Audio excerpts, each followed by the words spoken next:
Hello નમસ્કાર વિદ્યાર્થી મિત્રો, વેદ ડિજિટલ એજ્યુકેશનમાં આપનું હાર્દિક સ્વાગત છે। આજે આપણે ધોરણ 11 વિષય ભૂગોળ જેનું પ્રકરણ નંબર 1 નું સ્વાધ્યાય સોલ્યુશન જોવાના છીએ। તો ખાસ વિદ્યાર્થી મિત્રો, ચેનલમાં નવા હોય તો ચેનલ સબસ્ક્રાઇબ કરી બાજુમાં આવેલા બેલ આઇકનને પ્રેસ કરી દો, જેથી કરીને તમને 11મા ધોરણના અવનવા વિડીયોની નોટિફિકેશન મળી શકે। કારણ કે આપણે 11મા ધોરણના આર્ટ્સ કે કોમર્સ બધા જ ના આપણે સરસ મજાના વિડીયો બનાવીએ છીએ। વિડીયો લાઈક કરજો અને તમારા મિત્રો દોસ્તોને શેર કરજો। તો લઈએ પેલું પ્રકરણ ભૂગોળ એક વિષય તરીકે, જેનું આપણે સરસ મજાનું સ્વાધ્યાયનું સોલ્યુશન જોવાના છીએ। આ સિવાય નવા જે વિદ્યાર્થી મિત્રો છે એને ખાસ કે વિદ્યાર્થી મિત્રો, વેદ ડિજિટલ એજ્યુકેશન નામની આપણી એક એપ્લિકેશન પણ છે, જેમાં નીચે મુજબની માહિતી તમને મળવાની છે, જેમાં દરેક ધોરણના બધા જ વિષયના પાઠ્યપુસ્તકના પ્રકરણની સમજૂતીના વિડીયો, સ્વાધ્યાયની સમજૂતીના વિડીયો, વિષય પ્રમાણેનું મટીરિયલ, પરીક્ષા માટે ઉપયોગી અસાઇનમેન્ટ, બધા જ વિષયના પરીક્ષાના પેપરની સમજૂતીના વિડીયો, એકમ કસોટીની સમજૂતીના વિડીયો અને સ્વ અધ્યયન પોથી સમજૂતીના વિડીયો, આ બધું જ આપણું વેદ ડિજિટલ એજ્યુકેશન નામની એપ્લિકેશન છે, જે ગૂગલ પ્લે સ્ટોર ઉપર જઈને તમે ડાઉનલોડ કરી શકશો। બરાબર, ડાઉનલોડ થશે આ રીતનું પેજ ખુલશે, જેમાં તમારા મોબાઈલ નંબર નાખશો, સેન્ડ ઓટીપી કરશો એટલે 4 આંકડાનો ઓટીપી આવશે, જે તમે નાખશો તો પેડ કોર્સમાં જુદા જુદા પેડ પ્લાન મળી જશે। એક્ઝામ પેપરમાં પેપરો 3 થી 12 માં 3 થી 12 ધોરણના વિડીયો, બરાબર, એમાં 3 થી 12 માં ટીક કરવાનું એટલે તમારું ધોરણ ખુલે। એ 11મા ધોરણમાં તમારે જવાનું એટલે 11મા ધોરણના આર્ટ્સ કોમર્સના વિષયો ખુલશે। આ 6, 7, 8, 9, 10 ના છે, એવી રીતે 11માના વિષય ખુલશે। બરાબર, આ બતાવવા માટે ડેમો છે। પછી એમાં પાઠમાં જવાનું એટલે પાઠમાં તમને એના વિડીયો સ્વાધ્યાય બધું મળી જશે। અથવા શાળા મિત્ર નામની એપ્લિકેશનથી તો બધા પરિચિત જ છો, એમાં પણ ધોરણમાં જઈ તમારું 11મું ધોરણ સિલેક્ટ કરી પાઠ્યપુસ્તકમાં જવાનું એટલે વિષય પ્રમાણે તમને વેદ ડિજિટલના વિડીયો ફ્રીમાં મળશે। એટલે તમારા મિત્રો દોસ્તોને ખાસ જાણ કરજો, ચેનલમાં ન હોય ચેનલ સબસ્ક્રાઇબ કરજો, જેથી આવા અવનવા વિડીયો છે અમે તમને પૂરા પાડી શકીએ। પ્રશ્ન 1, નીચેના પ્રશ્નોના સવિસ્તર જવાબ આપો। પહેલું, વર્તમાન સમયમાં ભૂગોળ ખૂબ જ ઉપયોગી વિષય છે, આ વિધાન સમજાવો। તો એનો જવાબ છે, વ્યક્તિ નિર્માણ માટે અથવા માનવીના સશક્તિકરણ માટે ભૂગોળનો અભ્યાસ અનિવાર્ય છે। ખેતી, વ્યાપાર, પરિવહન, ઉદ્યોગોની સ્થાપના અને તેના વિકાસ માટે ભૂગોળ પાયાનું જ્ઞાન પૂરું પાડે છે। વ્યક્તિમાં આંતરરાષ્ટ્રીય સમજ વિકસે, વિશ્વ બંધુત્વની ભાવના કેળવાય, રાષ્ટ્ર માટે પ્રેમ કેળવાય, રાષ્ટ્રીય ગુણો વિકસે વગેરે મૂલ્યોના સંવર્ધન માટે ભૂગોળ મહત્વની ભૂમિકા ભજવે છે। ત્રીજું, વ્યાપાર, સંરક્ષણ, પ્રવાસ, ઉદ્યોગ, ખેતી અને પશુપાલન માટે ભૂગોળનું જ્ઞાન એ એક વ્યવહારિક જરૂરિયાત છે। વિશ્વના દેશો વચ્ચેના આંતર અવલંબનની સમજ ભૂગોળ આપે છે। કુદરતી આપત્તિઓ જેવી કે ભૂકંપ, ભૂમિપાત, વાવાઝોડું, પૂર તથા દુષ્કાળમાં પર્યાવરણની સુરક્ષા અને સંવર્ધન અંગેનું જરૂરી માર્ગદર્શન ભૂગોળ આપે છે। વૈશ્વિક સમસ્યાઓ જેવી કે ઉર્જા, જળ સંરક્ષણ, પ્રદૂષણ, વસ્તી વધારો, ઘટતા જંગલો, ગરીબી, આતંકવાદ વગેરેનો ઉકેલ ભૂગોળ વિશે સૂચવે છે। વ્યક્તિમાં સૂક્ષ્મ અવલોકન કરવાની, તારણો કાઢવાની, નિર્ણયો કરવાની અને યોગ્ય અભિપ્રાયો બાંધવા વગેરે માનસિક શક્તિઓનો વિકાસ ભૂગોળ દ્વારા સરળ બને છે। ભૂગોળ નાગરિકને વિશ્વ નાગરિક બનાવી શકે છે। ભૂગોળના અભ્યાસથી પ્રવાસ, પ્રદર્શન અને વાર્તાલાપો સમજી શકીએ છીએ, તેમજ પત્ર મૈત્રી બાંધવાની સૂઝ કેળવાય છે। નકશા વાંચન, નકશા પૂરણી, વરસાદનું માપન, તાપમાનનું માપન, ભૂકંપની તીવ્રતાનું માપન અને હવાના દબાણનું માપન કરવાની ક્ષમતાઓ વિકસાવવામાં ભૂગોળ મહત્વનો ભાગ ભજવે છે। ભૌગોલિક ઘટનાઓ વડે કાર્ય-કારણ સંબંધ કેળવવાની માનસિક ક્ષમતા કેળવાય છે। મૃદાવરણ, વાતાવરણ, જલાવરણ અને જીવાવરણ સંબંધિત વિશેષતાઓ અને વિવિધતાઓની જાણકારી ભૂગોળ આપે છે, જેથી વ્યક્તિની જિજ્ઞાસા વૃત્તિ સંતોષાય છે। આપણા ભવ્ય અને ગૌરવપૂર્ણ અતીતને જાણવા તેમજ સાંસ્કૃતિક વારસાને સમજવા માટે ભૂગોળનું જ્ઞાન અતિ આવશ્યક છે। સમગ્ર વિશ્વ એક પરિવાર છે તેવી ભાવના ભૂગોળ વડે જ ચરિતાર્થ થઈ શકે છે। તેથી પ્રવર્તમાન સમયમાં ભૂગોળ વિશેનું જ્ઞાન આવશ્યક બન્યું છે। બીજો પ્રશ્ન, ભૂગોળનો અર્થ સમજાવી તેના વિષય વસ્તુની ચર્ચા કરો। તો ભૂગોળનો શાબ્દિક અર્થ પૃથ્વીનું વર્ણન એવો થાય છે। પૃથ્વી સપાટીનું પદ્ધતિસર વર્ણન કરતું વિજ્ઞાન એટલે ભૂગોળ।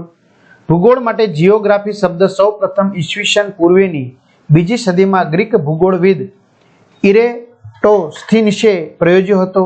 લેટિન ભાષામાં જીઓ શબ્દનો અર્થ પૃથ્વી અને ગ્રાફિયા શબ્દનો અર્થ વર્ણન કરવું એવો થાય છે. તેથી ભૂગોળ એટલે પૃથ્વીનું વર્ણન કરનાર વિજ્ઞાન. કેટલાક ભૂગોળવિદો ભૂગોળના સમગ્ર વિષય વસ્તુને આ 3 ટૂંકા પ્રશ્નો કે 7 શબ્દોમાં વર્ણવે છે. શું છે, ક્યાં છે અને શા માટે છે. ભૂગોળનું કાર્યક્ષેત્ર પૃથ્વી જેટલું વિશાળ હોવા છતાં તેમાં મુખ્યત્વે 2 પરિબળોનો અભ્યાસ થાય છે. પ્રાકૃતિક પરિબળો કે તત્વો અને સાંસ્કૃતિક તત્વો. આ બંને પરિબળોને માનવના સંદર્ભે તપાસવામાં આવે છે.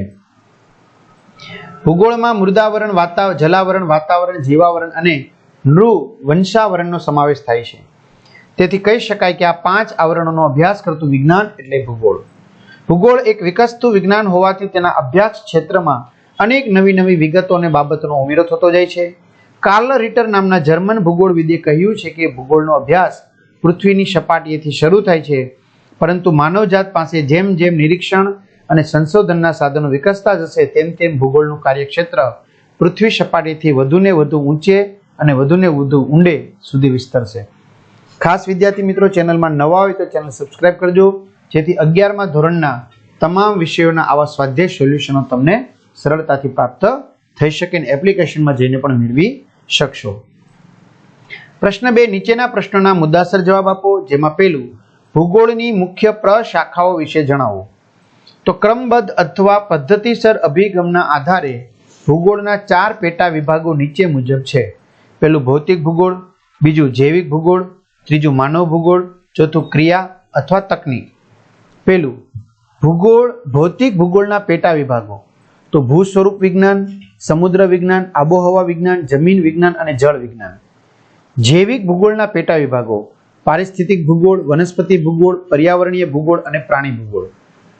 માનવ ભૂગોળના પેટા વિભાગો સામાજિક તેમજ સાંસ્કૃતિક ભૂગોળ, ઐતિહાસિક ભૂગોળ, વસ્તી વિષયક ભૂગોળ, રાજકીય ભૂગોળ અને આર્થિક ભૂગોળ.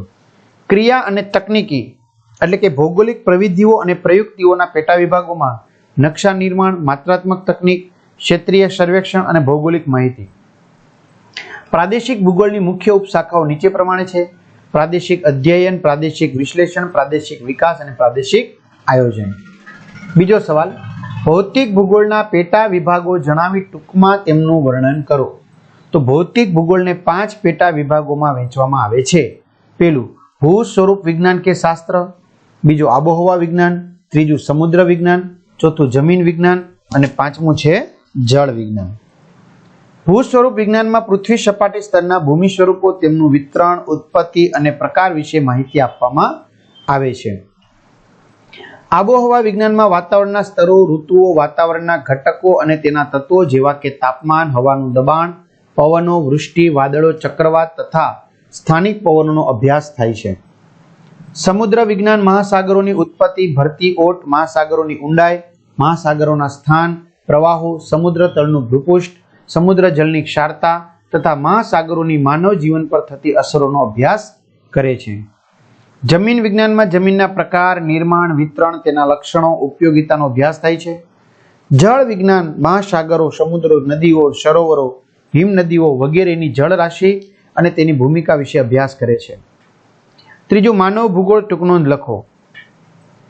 પ્રકૃતિ અને માનવીના પરસ્પરના સંબંધોને કારણે ગામડા, કસ્બા, શહેરો, દેશ, કારખાના, સડકો, રેલમાર્ગો, રહેઠાણ વગેરેના સાંસ્કૃતિક લક્ષણો કે વિશેષતાઓ, તેમના વિતરણનો અભ્યાસ માનવ ભૂગોળમાં થાય છે. સાંસ્કૃતિક ભૂગોળ, સામાજિક ભૂગોળ, વસ્તી વિષયક ભૂગોળ, ગ્રામીણ ભૂગોળ, શહેરી ભૂગોળ, આર્થિક ભૂગોળ, ઔદ્યોગિક ભૂગોળ, કૃષિ ભૂગોળ, વ્યાપાર અને પરિવહન ભૂગોળ તથા રાજકીય ભૂગોળ વગેરે માનવ ભૂગોળની મુખ્ય વિષય શાખાઓ છે. માનવ ભૂગોળ માનવ વિકાસને આડે આવતા ભૌગોલિક પરિબળો અને ભૌગોલિક સમસ્યાઓ સમજાવે છે. ત્રીજું, નીચેના પ્રશ્નોના સંક્ષિપ્તમાં ઉત્તર લખો. પહેલું, ભૂગોળ કયા કયા વિષયો સાથે અનુબંધ ધરાવે છે? તો ભૂગોળ ભૂસ્તર વિજ્ઞાન, ખગોળ વિજ્ઞાન, ભૌતિક વિજ્ઞાન, વનસ્પતિ વિજ્ઞાન, જીવ વિજ્ઞાન વગેરે શુદ્ધ વિજ્ઞાનો ઉપરાંત ઇતિહાસ, અર્થશાસ્ત્ર, રાજ્યશાસ્ત્ર, ગણિતશાસ્ત્ર, સમાજશાસ્ત્ર, નૃવંશશાસ્ત્ર વગેરે સામાજિક વિજ્ઞાનો સાથે અનુબંધ ધરાવે છે. માનવ ભૂગોળના કોઈ પણ 4 વિભાગો જણાવો. તો માનવ ભૂગોળના 4 વિભાગો નીચે મુજબ છે, જેમાં પહેલું આર્થિક ભૂગોળ, બીજું રાજકીય ભૂગોળ, ત્રીજું સામાજિક ભૂગોળ અને ચોથું વસ્તી વિષયક ભૂગોળ. ત્રીજું, હાલની વૈશ્વિક સમસ્યાઓ કઈ કઈ છે? તો વસ્તી વધારો, ઘટતા જંગલો, ગરીબી, આતંકવાદ, પ્રદૂષણ, ઉર્જા, જળ સંરક્ષણ, પર્યાવરણ સંરક્ષણ વગેરે હાલની વૈશ્વિક સમસ્યાઓ છે. વસ્તી ભૂગોળ એટલે શું? તો માનવ ભૂગોળની એક પેટા શાખા વસ્તી ભૂગોળ છે. વસ્તી ભૂગોળમાં વસ્તી ગીચતા, વસ્તી વધારાના પ્રશ્નો ઉપરાંત વસ્તીનું સ્થાયીકરણ અને સ્થળાંતર વગેરે બાબતોને સમજાવતા ભૂગોળને વસ્તી ભૂગોળ કહે છે. ચોથું, નીચેના પ્રશ્નોના ઉત્તર 1-2 વાક્યોમાં આપો. સૂર્યમંડળ વિશે માહિતી આપનાર ભારતીય ભૂગોળવિદ કોણ હતા? તો સૂર્યમંડળ વિશે માહિતી આપનાર ભારતીય ભૂગોળવિદ આર્યભટ્ટ હતા. ભારતનો પ્રવાસ કરી તેની ભૂમિ અને લોકજીવન અંગે વર્ણન કરનાર કોણ હતા? તો ભારતનો પ્રવાસ કરી તેની ભૂમિ અને લોકજીવન અંગે વર્ણન કરનાર ઇબ્ન બતુતા હતા. ભૂગોળનું જ્ઞાન કેટલી રીતે પ્રાપ્ત કરી શકાય છે? તો ભૂગોળનું જ્ઞાન પ્રાપ્ત કરવાના સ્ત્રોત 2 છે. પેલું ક્રમબદ્ધ અથવા પદ્ધતિસરના અભ્યાસ દ્વારા અને બીજું પ્રાદેશિક અભિગમ દ્વારા. ચોથું, ભારતના 2 ભૂગોળવિદોના નામ લખો. તો ભારતના ભૂગોળવિદ આર્યભટ્ટ અને વડા મિહિર. પાંચમું, ભૂગોળ શબ્દનો અર્થ આપો. ભૂગોળ શબ્દનો અર્થ પૃથ્વીનું વર્ણન એવો થાય છે. પ્રશ્ન 5, નીચેના પ્રશ્નો માટે આપેલા વિકલ્પોમાંથી સાચો વિકલ્પ પસંદ કરી ઉત્તર લખો. પેલું, વિશ્વનો પ્રથમ ભૂગોળવિદ કોણ છે? થેલ્સ. મહાન ભૂગોળવિદ કાર્લ રિટર કયા દેશના હતા? જર્મની. ભારતનો પ્રવાસ કરી ભૂમિ અને લોકજીવનનું વર્ણન કરનાર કોણ હતા? ઇબ્ન બતુતા.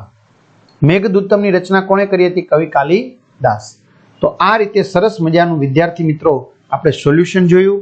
તો ખાસ એપ્લિકેશનમાં જઈ અને તમારે જરૂરી જે પણ કાંઈ ટોપિક મેળવવાના હોય એ એપ્લિકેશન ડાઉનલોડ કરી પેડ કોર્સમાં કે અન્ય ટોપિક્સમાં જઈને તમે મેળવી શકશો. તમારા મિત્રો દોસ્તોને શેર કરો. અસ્તુ. જય હિન્દ, જય ભારત.